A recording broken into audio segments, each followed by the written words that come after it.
millions of Egyptian girls have undergone the harmful procedure of female genital mutilation, FGM, commonly known as female circumcision in Egypt. It's performed between the ages of 9 and 13 and sometimes lower. It's believed that many have died as a consequence of the operation in Egypt, but only a few FGM cases have been reported to the police.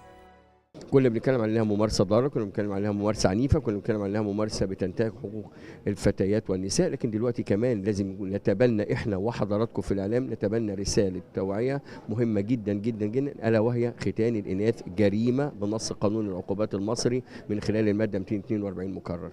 Egypt's FGM Abandonment and Family Empowerment Program was launched in 2003, and since then the National Population Council (MPC) has been notified of the death of about 5 children only. 14-year-old Iman Sha'lan, Budur Shaker, age 12, 13-year-old Karima Masoud, Nermin Al-Haddad, age 12, and Suhair Al-Bata, 13 years old. The FGM abandonment program has saved many Egyptian girls from undergoing FGM though.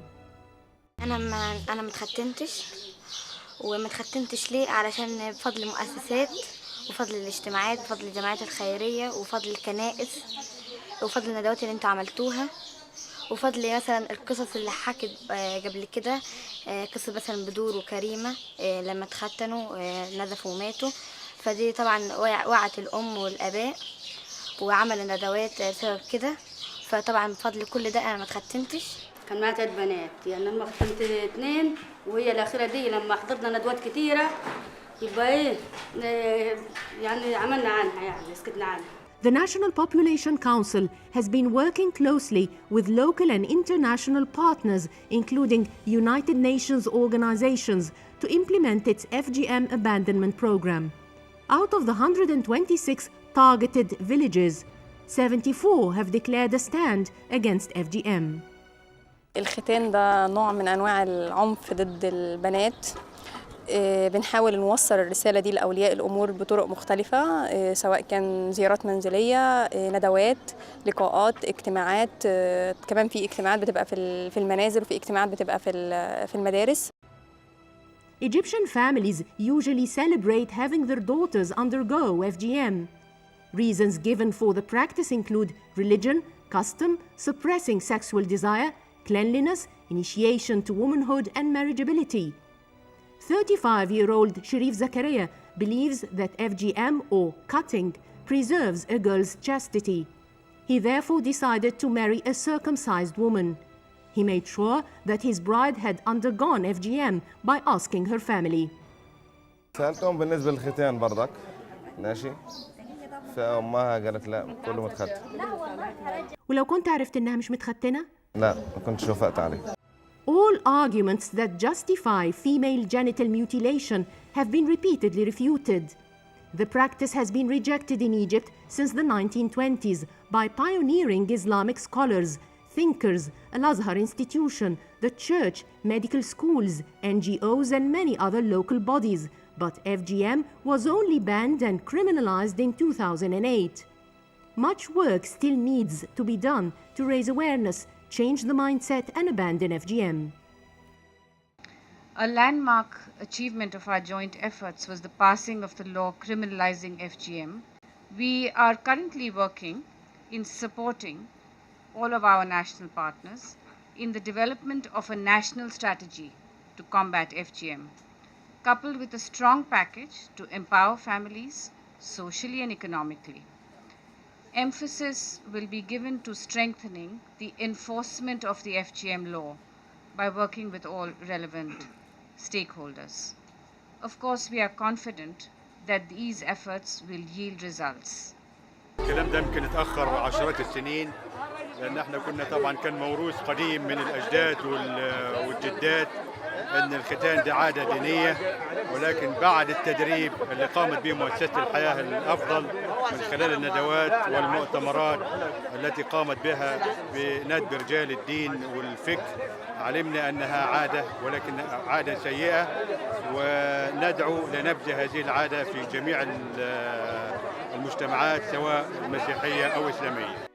According to the World Health Organization, WHO, some immediate FGM complications can include severe pain, shock, and hemorrhage. Long-term consequences can include recurrent bladder and urinary tract infections, cysts, infertility, an increased risk of childbirth complications and newborn deaths, as well as psychological trauma. This is something that affects 125 million women worldwide, and about 20% of all the cases worldwide happen in Egypt. So this is just to give you an idea of the dimension of this problem worldwide, and also of the importance that Egypt could have in terms of having a global impact in eradicating FGM. Budur lost her life in 2007 while undergoing an FGM procedure in El Minya Governorate in southern Egypt. The tragic incident speeded up the process of abandoning FGM. A 2007 fatwa by Al-Azhar institution banning FGM was immediately issued in response to Budur's death. The Ministry of Health also issued Decree 271 in 2007 that prohibits all medical cadres from performing FGM. Article 242 of the Egyptian Penal Code was expanded to criminalize FGM in 2008. Iman, Budur, Karima, and Nermeen each died while undergoing FGM in a private clinic by a medical doctor. Suhair al-Bata' lost her life in June 2013 after a doctor performed FGM on her at the behest of her father in a private clinic in Ad-Dakhla Governorate in northern Egypt. In March 2014, Egypt launched the first prosecution for female genital mutilation after Suhair's death.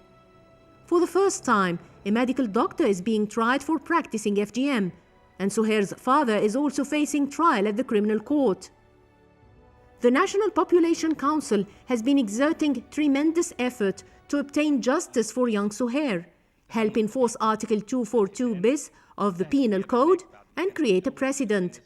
The United Nations organizations in Egypt were vocal, denouncing Suhair's death and asking for law enforcement.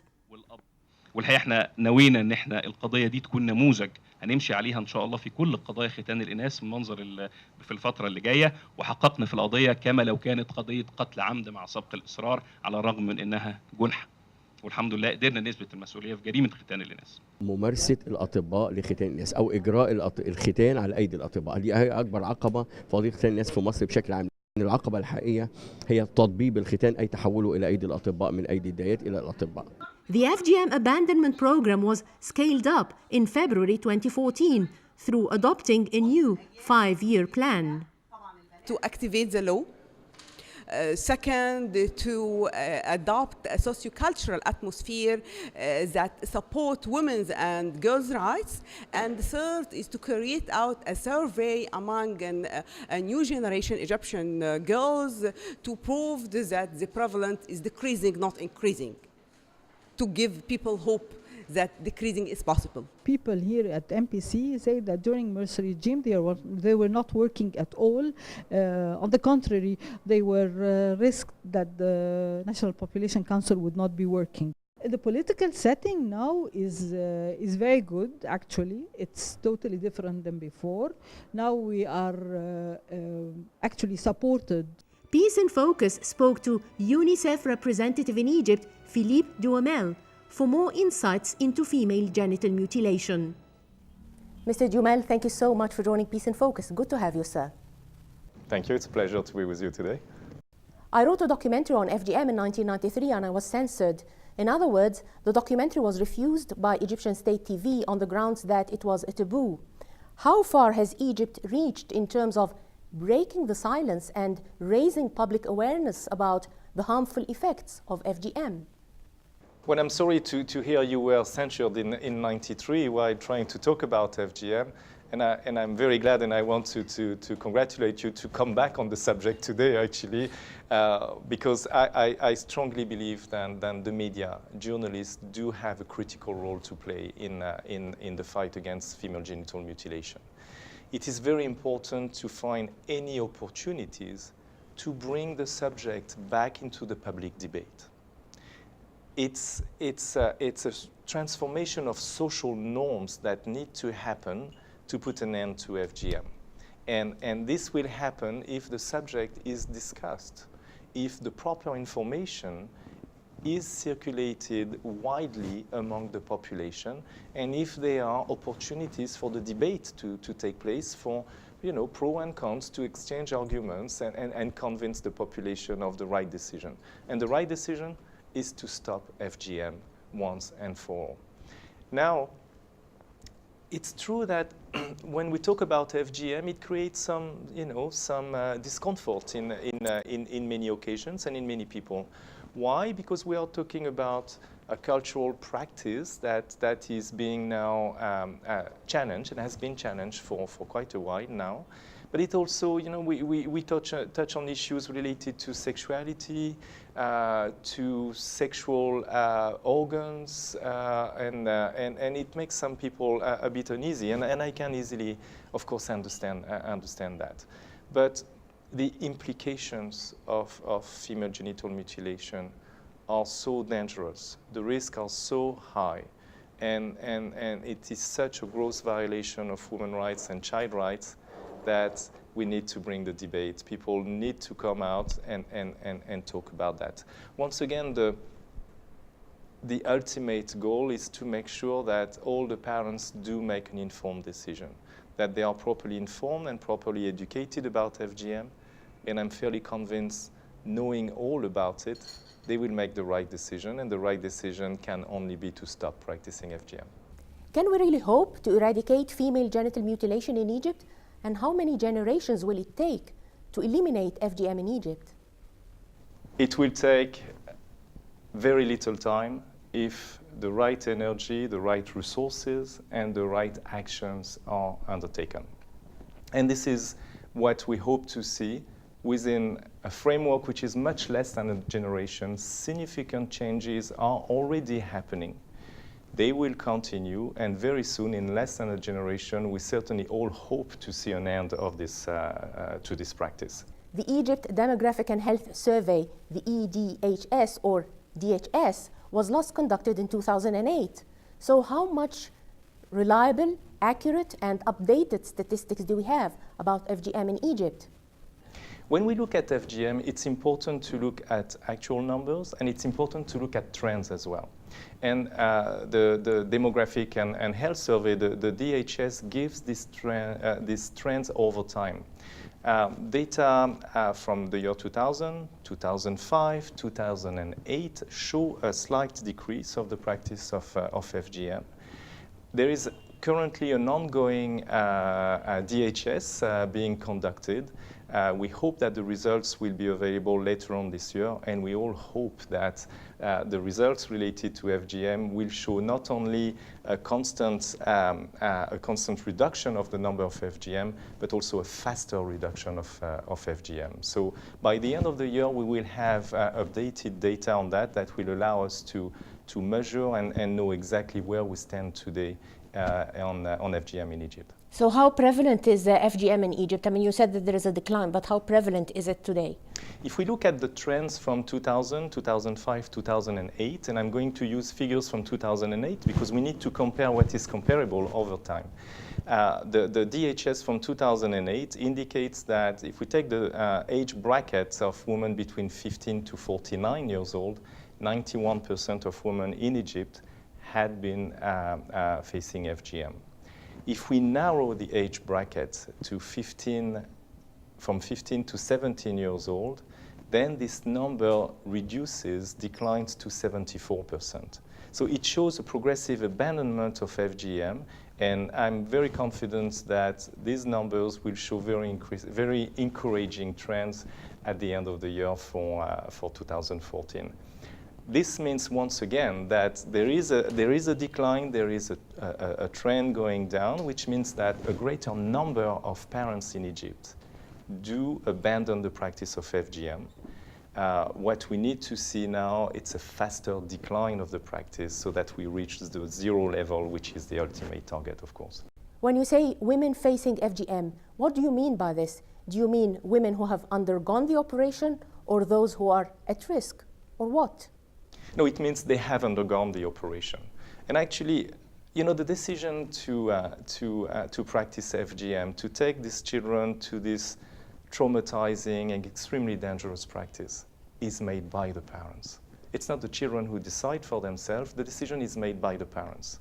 So it is very important that, once again, the parents are properly informed of the risk and the consequences of FGM on their children, and that they receive the proper information from us all. And the media do play a very important role in that respect as well, but that they also receive the proper information without any equivocal statement from medical practitioners, from their medical doctors, from their religious leaders when they approach them for guidance or for advice. The message should be consistent, and there is only one possible message.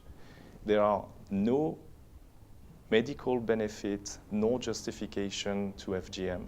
There are no religious justifications to FGM, and therefore it's a practice, it's a social norm, a cultural issue that should be dropped because it has no benefit to children. To the contrary, it puts their physical health, it puts their mental health at risk. At the time at the time when FGM is practiced on them, when the young girls get cut, but also throughout their life as the physical and the psychological effects are carried throughout their life later on. And that's a consistent message that should be done, that has been repeated many times by government officials, by medical doctors associations, and I'm sure you would recall the recent statement issued by the Egyptian Association of Gynecologists and Obstetricians, giving a very clear statement against FGM and advocating for its abandonment in Egypt and beyond. But also a very clear and strong statement issued just a few months ago by scholars of Al-Azhar University, saying once again that there are no religious justification to the practice of FGM. Is there any reliable data about the incidence of death resulting from female genital mutilation in Egypt? You know, this is a very important question because there are very few deaths reported, actually. And we all recall the death of Soher, who died in June last year, this 13-year-old girl who had, you know, her entire life ahead of her, and she died because of FGM. And this should not happen. There are definitely many more deaths than Soher's deaths. They are just underreported or not reported at all. And this is an important issue. You know, very often, and it's a case in Egypt, but in many other countries as well, the cause of the death is mentioned in a different way. It talks about hemorrhage, it talks about, you know, sudden death during the anesthesia, and so on and so forth. It is not reported nor labeled as FGM-related. In terms of the incidence of female genital mutilation in Egypt, how would you compare Egypt to other Muslim countries, including Saudi Arabia and Iran, and also African countries? If we look at the 29 most countries where the prevalence is the highest, you have Somalia, you have Guinea, you have Djibouti, Egypt, Eritrea, Sudan, and many more countries behind. But if you look in the region, in the Middle East, there is no FGM in North Africa. There is no FGM in Saudi Arabia. There is no FGM in Iran. Or Indonesia, I think. And the biggest Muslim country, or the largest Muslim population in the country, Indonesia, there is no FGM there. So this is, you know, FGM has been for a long time and in too many instances presented as a Muslim issue. It is not at all, actually. And once again, we heard religious scholars from Al-Azhar University saying very clearly that there are no religious justification for FGM. Therefore, Egypt somehow stands out in this group of 29 countries, and that's something we very much look forward. And I know this is a political will from the government of Egypt. This is a common target we all have to make sure that FGM sees an end in Egypt. The sooner, the better. And in the coming years, we certainly hope to see significant progress made in that respect in the country. 72% of the FGM operations are performed by Egyptian physicians today. How would you explain this? These are the results of, once again, of the DHS of 2008. And I must say it's a shocking number. Once again, if we go back to the legal framework, to the legislation of Egypt, the penal code criminalized the practice of FGM. There is a ministerial decree from the Ministry of Health that bans the practice of female genital mutilation. Still, 72%, as you mentioned, of the FGM taking place are done by medical doctors. This is a situation that needs to change. Medical doctors do have a very important role to play in refusing the practice of FGM, in refusing cutting young girls in Egypt. They have also to be sensitized, they have to be trained. A couple of years ago, UNICEF and UNFPA, together with the Ministry of Health, issued a manual, a training manual for medical doctors. So it is important to sensitize the medical doctors who are already in practice today, but also sensitize them when they are at medical school, so that they know at that time, at the very early stage, what are the risks and the terrible consequences of FGM, and so that later on they refuse to practice it, but also as people of influence within the community, that they also talk to the parents and inform the parents about the FGM and how risky and terrible it is for their children, and so for the doctors to become themselves agents of change within the community for the abandonment of FGM. They do have this important role as well. We all know how people in the communities turn to their family doctors for advice, medical advice, but sometimes beyond medicine, and doctors have a critical role to play in that, as religious leaders do as well, and a few other community influencers, and this needs to change. You know, it's, once again, the role of medical doctors is to save patients, to make sure they contribute to their well-being and so on, not to expose young girls to death or to medical consequences they will have to suffer throughout their life. Egyptian physicians are not taught female genital mutilation in medical schools. Why would they perform a procedure that they have not been taught? I don't understand. Is it because they make money out of it? FGM is definitely not taught in medical schools. It's not a medical practice by any courses. So it's true. Medical doctors practice a surgical intervention they are not trained for, and they should never be trained for. But in any cases, the law should be enforced. And whoever today in Egypt practices female genital mutilation is in clear violation of the national legislation, and therefore should be treated as a violator of the law, and should be facing the consequences as per the provisions of the law. Do you think that Egypt has enough legislation to ban female genital mutilation? You know, Egypt has a very clear legislation. If you take the penal code, it's a crime under the penal code to practice FGM. If we look at the recent constitution, there are provisions through the constitution that also reinforce the legal protection against FGM. You know, the constitution refers to the protection of bodily integrity. You mean the 2014 constitution? The most recent constitution, absolutely. There is an article protecting women's rights. There is an article on child rights. Article 80. Article 80. And so there is a legal body, a legal framework in Egypt that is definitely in place and can be used against FGM. The issue is to enforce the law. The penal code, the law should be enforced, and perpetrators of FGM should be facing the law as per as the law is set. And if it is a crime in Egypt, and it is a crime in Egypt, people perpetrating FGM should be facing criminal charges. This brings me to my next question. Much work has been done with imams, priests, and physicians. What about judges and police officers? We've seen the important role judges do play. in making sure the proper law is used when they come into play, when policemen do witness cases, report on cases, and so on. We've seen the Office of the General Prosecutor getting much more involved on the issue, and it's very important. Security forces, as I mentioned, have a very important role to play in that, and definitely we're looking forward in partnership with the National Population Council to sensitize and bring training to judges, to legal staff, and to security forces on this issue. They do have a very important role to play, and we need them to engage more actively on those issues.